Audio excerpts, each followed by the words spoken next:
জীবন ভরে আকাম করে খাইয়া তবলিগে 3 চিল্লে দিয়ে আইসে আমারে কয় হুজুর আল্লাহর রাস্তায় সময় লাগাইছেন।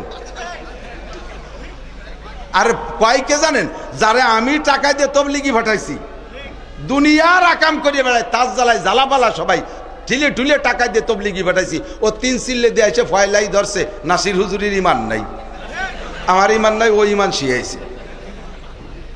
আমারে কয় আপনি আল্লাহর রাস্তায় সময় লাগাইছেন? আমি লাগাইছি তো। কতদিন লাগাইছেন? বললাম 12 বছর মাদ্রাসায় পড়ছি, এই 12 আর এই 32 বছর পড়াই, তাহলে কত হয়? 12 আর 32 44। এই 44 বছর লাগাইছি। কয় যে এ কাজ না, এ জায়গা না, তো কোন জায়গা? হ্যাঁ, ভয় পেন না, তবলিগি মারামারি শুরু হয়ে গেছে বিদায় যে সব দিন চলবে তা না। ও মারামারি নিরসন ইনশাল্লাহ এবার ইস্তেমার মাঠের থেকে করে ছেড়ে দেবো। কথা কন না কেন? এবার ইস্তেমার মাঠের থেকে মারামারি নিরসন হয়ে যাবে এবার ইনশাআল্লাহ। 31শে জানুয়ারি, বলেন 31শে জানুয়ারি, 1-2 ফেব্রুয়ারি টঙ্গীর ময়দানে ইস্তেমা হবে। এবার ইস্তেমা হবে, ভিন্ন কায়দা ইস্তেমা হবে ইনশাআল্লাহ। একটা ফয়সালা হতেই হবে এবার ইনশাআল্লাহ। দিন শিকার বিকল্প কোনো ব্যবস্থা নাই। তবলিগি যাবেন, আমরা ওলামায়ে কেরাম থাকবো তবলিগে। আমি কিশোরগঞ্জ গেছি তবলিগ জামাত নিয়ে, 20 জন ছিল আমার সাথী, তার ভিতরে 12 জন ছিল স্কুল কলেজের স্টুডেন্ট। এরা কোনো আলিফ বা কিচ্ছু জানে না। আমরা 3 জন আলেম ছিলাম। এই 12 জনরে মাত্র 38 দিনে আলিফ বা থেকে অক্ষর চিনাইয়া কোরআন শরীফ শুদ্ধ করে পড়া শিখাইয়া আমরা 3 হুজুর 12 জন যুবকরে 8 পারা সবক পড়ায় বাড়ি আনছি। পারবি জীবনেও কোনোদিন আলেম ছাড়া তবলিগি যাইয়া কোরআন শরীফকে শুদ্ধ করে পড়ানো শিখাইতে? তোরা যে কটা আছিস বে আলেম তবলিগের ভিতরে, বোমা মারলেও তোর ভিতরে থেকে সূরা ফাতিহা শুদ্ধ করে বের হবে না। জাবাল গর্দাত জিবিল্লাত না গর্দাত, পাহাড় সরে চলে যায় বলবেন সিলেটের থেকে একটা পাহাড় চলে আসছে এই জায়গা, এ কথা বিশ্বাস করা যায়। কিন্তু একটা লুচ্চ, একটা চোর, চলচ্চিত্রের একটা নায়ক, একটা গুন্ড বদমাশ, তার চরিত্র যাইয়ে পরিবর্তন হয়েছে, এ কথা অত তাড়াতাড়ি মানা যায় না। ঠিক কি ঠিক না? জীবন ভরে আকাম করে খাইয়া তবলিগে 3 চিল্লে দিয়ে আইসে আমারে কয় হুজুর আল্লাহর রাস্তায় সময় লাগাইছেন। আর কয় কে জানেন, যারে আমি টাকা দিয়ে তবলিগি পাঠাইছি দুনিয়ার আকাম করে বেড়ায়, তাজ জ্বালায় জ্বালাপালা সবাই ঢিলে ঢুলে টাকা দিয়ে তবলিগি পাঠাইছি, ও 3 চিল্লে দিয়ে এসে ফয়লাই ধরছে নাসির হুজুরের ইমান নাই, আমার ইমান নাই, ও ইমান শিয়াইছে। আমারে কয় আপনি আল্লাহর রাস্তায় সময় লাগাইছেন?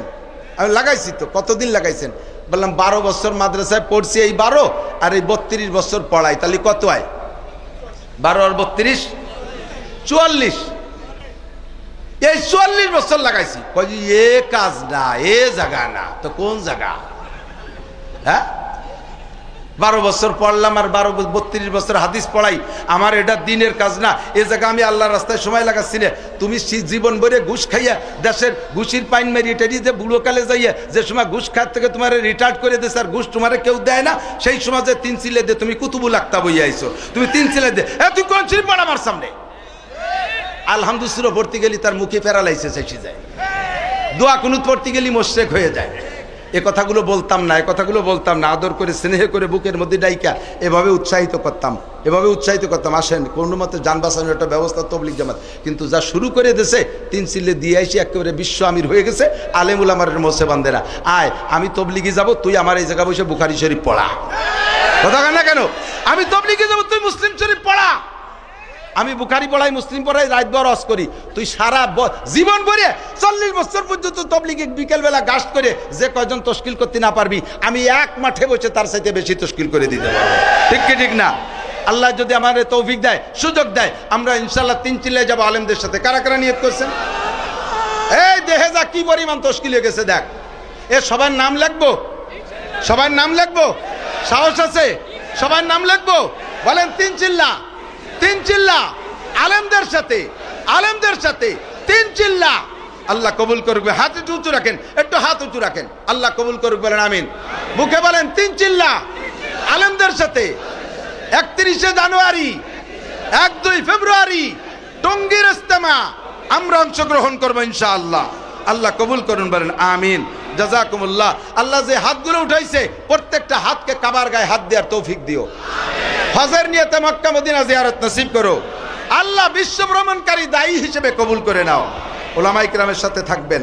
ওলামায়ে কিরামের সাথে আইসে কয় কি, ইমাম সাহেব আমাদের পিছিয়ে আছে, নামাজ পড়তে যে ইমাম সাহেব ওনাদের তো ইমাম পিছেতে মুসল্লি আগে থাকলে নামাজ হয়।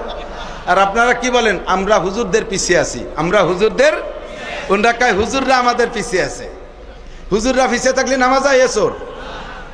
হ্যাঁ, আপনারা হুজুরদের পিছিয়ে আছেন, হুজুররা আপনাদের সামনে আছে, থাকতে রাজি আছেন তো? ইনশাআল্লাহ আল্লাহ কবুল করুক, বলেন আমিন। মাহফিলে কষ্ট পেয়েছেন আপনারা? একটু শক্ত বলে ফেলাইছি, কষ্ট পাইছেন? ফিরে আসার জন্য মানবতা শিখতে হবে। মানবতা শিখার, মানবতা একমাত্র ইসলাম ছাড়া আর কোথাও নেই। ইসলামের থেকে মানবতা শিখতে হবে। যাদের মাদ্রাসায় ভর্তি হওয়ার বয়স আছে ঢুকে যান, আলেম হন। আর যাদের বয়স নেই তারা কমপক্ষে তবলিগি শেখেন।